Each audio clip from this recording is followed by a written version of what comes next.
শীতকাল আসলেই আমাদের দেশে সুন্দর একটা ব্যবসা চালু হয়ে যায়, বিরাট ওয়াজ মাহফিল ব্যবসা। পৃথিবীতে হাজারো আইটেমের পেশা রয়েছে, ওয়াজও একটা পেশা। সব পেশাতে সওয়াব নাই, নেকি নাই। ওয়াজ পেশায় সওয়াবও আছে, টাকাও আছে।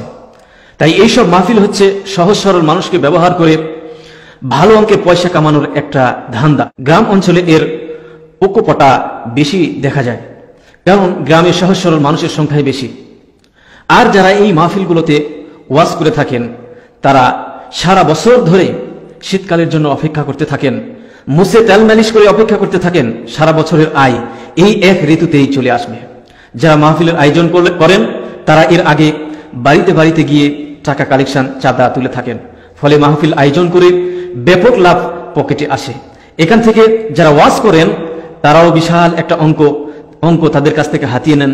আবার যারা আয়োজন করেন তারাও বিভিন্নভাবে টাকা কালেকশন করে থাকেন। এর বিনিময়ে সাধারণ মানুষ কি পায়? সাধারণ মানুষ এর বিনিময়ে পায়, যারা মাহফিলে যায় তারা পায় কোন মনীষীর কেমন মানবীয় ক্ষমতা ছিল তার বিশাল কাহিনী। কোন অলি আউলিয়া স্বপ্নের মাধ্যমে আফ্রিকার জঙ্গলে গিয়ে সেখানে প্রোগ্রাম করে আসে, হরিণ জালে আটকে পড়ে যায়, সেখান থেকে কিভাবে রক্ষা পায়।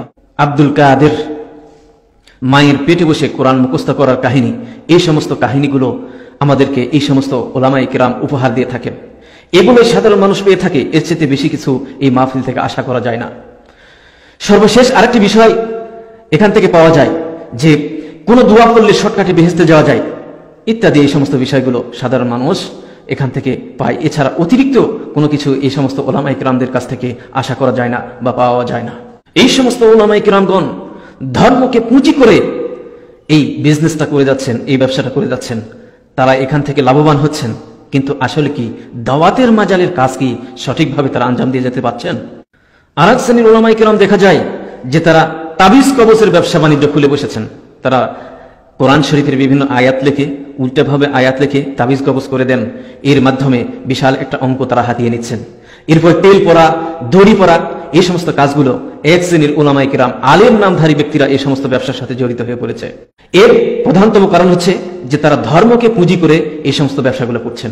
এই ওয়াজের বিজনেসটাকে আরো স্বাবলম্বী করার জন্য, আরো উত্তরোত্তর বৃদ্ধি করার জন্য এক শ্রেণীর ছোট্ট বাচ্চাদেরকে ট্রেনিং দেওয়াচ্ছেন। এই সমস্ত আপনারা জানেন বাচ্চাগুলোর ব্রেন খুব শার্প থাকে, তারা মুখস্থ শক্তি তাদের বেশি থাকে। এই সমস্ত বাচ্চাদেরকে নিয়ে এসে ট্রেনিং করাচ্ছেন, করে ওয়াজের মাঝে তাদেরকে নেমে দিয়েছেন। আর তারা ওয়াজ করে যাচ্ছে, এই ছোট্ট বাচ্চাগুলো সেখানে ফতুয়া দিয়ে বেড়াচ্ছে। কি আজীব একটা দৃশ্য! এই সমস্ত শিশু বাচ্চাদের দিয়েও কভার হচ্ছে না। এর জন্য কি করতে হবে? এরপরে তারা করলো কি, বিকলাঙ্গ বক্তা, তাদেরকে ট্রেনিং দেওয়াতে হবে। তারা ট্রেনিং দিল, বিকলাঙ্গ বক্তা মানুষের সামনে ওয়াজ করছে। এরপর 22 ইঞ্চি বক্তা, এরপর জন্মগত বক্তা। এই সমস্ত বক্তা দিয়েও হচ্ছে না। এরপরে কি করতে হবে? গুন্ডা মাস্তান থেকে ধার করা হচ্ছে, গুন্ডা মাস্তানদের কাছ থেকে ধার করা হচ্ছে বক্তা। তারা হাদিয়াও বেশি পায়, যেহেতু তিনি একসময় গুন্ডা ছিলেন, মাস্তান ছিলেন, অস্ত্র ছেড়েছেন, কোরআন ধরেছেন, ওলি হয়েছেন। এই জন্য এদের মার্কেটটা আরো অনেক বেশি। এই সমস্ত বক্তাদেরকে দিয়ে হচ্ছে না। এই বিজনেসটাকে আরো সামনের দিকে এগিয়ে নেওয়ার জন্য কি করতে হবে? নও মুসলিম বক্তা, তাদেরকে বক্তার ট্রেনিং দেওয়ানো হচ্ছে, তারা বক্তা সেজেছেন। এই নও মুসলিম দিয়েও হচ্ছে না। এরপরে কি করতে হবে? যে নারী থেকে পুরুষ হয়েছেন এমন লোকদেরকে বক্তা বানাতে হবে, তাদেরকে বক্তা বানালো। এরাও জনসম্মুখে ওয়াজ করছেন, যে প্রচার করছেন একসময় তারা নারী ছিল, নারী থেকে পুরুষ হয়ে। এই সমস্ত বিজনেসগুলো, এই সমস্ত ব্যবসাগুলো রমরমা চলছে। আজকে বাংলাদেশের অলিতে গলিতে, গ্রামগঞ্জে সর্বত্র এই বিজনেসগুলো ছড়িয়ে গিয়েছে, ছিটে গিয়েছে। এই সমস্ত বক্তাদের হাদিয়া আছে আকাশচুম্বী হাদিয়া। তাদের বক্তা সাহেব বুজুর্গ, তার নামের পূর্বে অনেকগুলো ডিগ্রি রয়েছে, শুদ্ধ করে কোরআন তেলাওয়াত করতে পারে, কিছু হাদিসে মুখস্থ রয়েছে। এই জন্য এর হাদিয়া হবে 30,000, 40,000, 50,000, এইভাবে করে তাদেরকে হাদিয়া দিচ্ছে। এই টাকাগুলো সাধারণ মানুষের কাছ থেকে ভিক্ষা করছে, সাধারণ মানুষের কাছে চাঁদা ধরে সেখান থেকে আদায় করছে। এবং প্রোগ্রামগুলোতে সাধারণ মানুষদেরকে উৎসাহিত করা হচ্ছে যে দানের এই ফজিলত, দানের সেই ফজিলত, আকাশচুম্বী ফজিলতের কথা বয়ান করে মানুষের কাছ থেকে টাকা উঠে এই বিশাল অঙ্কের টাকা এই সমস্ত বক্তারা হাতিয়ে নিয়ে তারা চলে যাচ্ছে। আরেক চ্যানেল ওলামায়ে কেরাম সুরলা কণ্ঠ, কোকিল কণ্ঠী, সুন্দর কণ্ঠ দিয়ে মানুষকে পাগল করেছে। কি পড়ালেখা করেছে না করেছে, কিছু কিচ্ছা কাহিনী আগডম বাগডম কথা বলে যে মানুষকে হাসাইতে পারে। সাধারণ মানুষ এদের উপরে খুশি যে কি সুন্দর সুরলা কণ্ঠ, আর কি হাসাইতে পারে, কখনো মানুষ কাঁদাইতে পারে। সুতরাং এদের হাদিয়া আরো বৃদ্ধি হওয়া উচিত। 50,000, একলা এইভাবে করে তাদের হাদিয়া তারা সাধারণ মানুষের কাছ থেকে নিচ্ছে এবং সাধারণ মানুষগুলো দিচ্ছে। কিন্তু এর ফলশ্রুতিতে এই সমস্ত ওয়াইজিনদের কাছ থেকে সাধারণ মানুষ কি শিক্ষা পাচ্ছে? সম্মানিত দর্শক, আপনারা এটা বিশ্লেষণ করবেন, যাচাই বাছাই করে দেখবেন। আমি আমভাবে সমস্ত ওলামাই কিরামদেরকে এইভাবে দোষারোপ করছি না, আমি করছি এক শ্রেণীর ওলামাই কিরাম যারা এই পবিত্র ইসলামের দাওয়াতের এই কাজটাকে পেশা হিসাবে গ্রহণ করে নিয়ে তারা জীবিকা উপার্জনের একটা মাধ্যম বানিয়ে নিয়েছে। এই সমস্ত ওলামাইদের কিরামদের জন্য আমি এই কথাগুলো বলছি। আলহামদুলিল্লাহ, মাশাআল্লাহ, বাংলার জমিনে এমন অনেক হকপন্থী ওলামাই কিরাম রয়েছে যারা সহি শুদ্ধ কথা বলেন। এই বলার কারণে আজও পর্যন্ত ইসলাম মানুষের মাঝে চলছে, মানুষ তাদেরকে ফলো করছে আছে, কিন্তু তাদের সংখ্যা অতি নগণ্য। কিন্তু যে সমস্ত ওলামাই কিরাম আজকে প্রসিদ্ধ অর্জন করেছে মানুষের মাঝে, তারা বেশি অংশ যারা এই ওয়াজটাকে বিজনেস হিসাবে গ্রহণ করে নিয়েছেন। এই ওয়াজটাকে বিজনেস হিসাবে গ্রহণ করার কারণে হকপন্থী ওলামাই কিরাম যারা, জ্ঞানীগুলো ওলামাই কিরাম যারা, তারা অনেক পিছিয়ে চলে গেছে। আজকে সাধারণ মানুষ এই হকপন্থী ওলামাই কিরামদেরকে চিনছে না, তারা নামও জানে না। কিন্তু চিনে কাদেরকে? যাদের কোকিল কণ্ঠী কি কিচ্ছা কাহিনী বললো মানুষের সামনে, ওরে বাপরে বাপ, মানুষের কাছে তারা প্রসিদ্ধতা অর্জন করেছে। এই জন্য এই সমস্ত ওলামাই কিরামদের কারণে হকপন্থী ওলামাই কিরামদেরকে সাধারণ মানুষ চিনতে পারছে না, যে সাধারণ মানুষের কাছে তাদের কোনো গ্রহণযোগ্যতা নাই। কিন্তু তারা প্রসিদ্ধতা অর্জন করেছে ওই শ্রেণীর ওলামাই কিরাম যারা মানুষকে ক্যাপচার করতে হবে কিভাবে, আলতু ফালতু কথা দিয়ে, আজে বাজে কথা দিয়ে মানুষের মন জয় করতে হবে কিভাবে, এই সমস্ত কৌশল যারা অবলম্বন করেছে, কোরআন হাদিস বাদ দিয়ে কিচ্ছা কাহিনী যারা মানুষের কাছে প্রচার করছে, এরা প্রসিদ্ধতা অর্জন করেছে।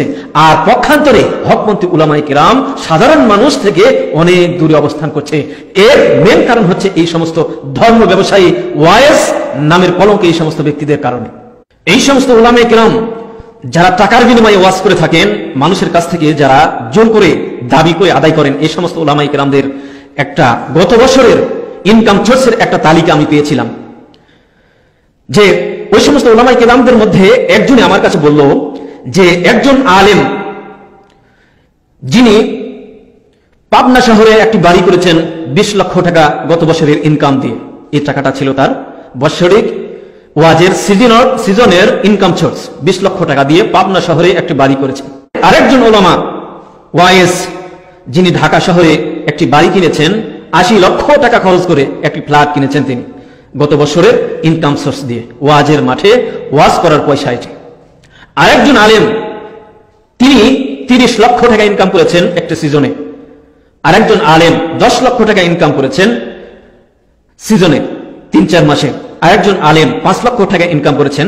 এটি ছিল গত বছরের তরুণ বক্তাদের মাঝে যারা বাংলার জমিনে এখন ওয়াজ করছেন, তাদের ইনকাম সোর্সের গত বছরের তালিকা এটি। নির্ভরযোগ্য সূত্রে তাদের মধ্য থেকে একজনের কাছ থেকে আমি শুনেছি। আরো শুনেছি যে একটি মাহফিলে টাকা না দেওয়ার কারণে সেখানে মিথ্যা কথা বলে সেই মাহফিলটা বাতিল করে দিয়েছে।